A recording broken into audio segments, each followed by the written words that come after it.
Welcome to Look Smarter Than You Are with Oracle Essbase Calc scripts. This video covers the mathematical function @int. @int returns the next lowest integer, int is short for integer, for a member or an expression that you specify. It is not the same as rounding. It is not the same as truncating the whole number part. Those are different functions. When you're using the @int function, you either give it a member name or you give it an expression.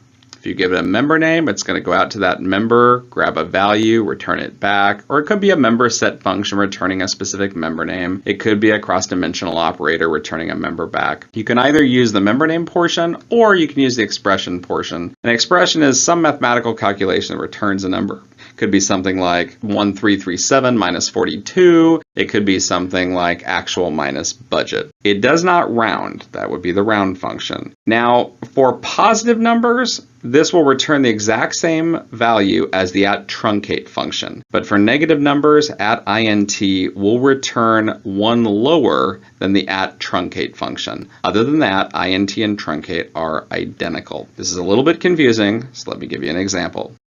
In my example here, New York really hates decimals. Now, we don't know why they don't like decimals. They just don't. Go with the story. They also don't like originality. So they just want to take Florida's value at every intersection and then make it the next lowest integer. For positive numbers, this means just removing the fractional part. Florida January 30.1 becomes New York January 30. Florida March 10.3 becomes New York March 10. But for negative numbers, it removes the fractional part and then drops it to the next lowest negative number. So Florida in May was negative 0.3.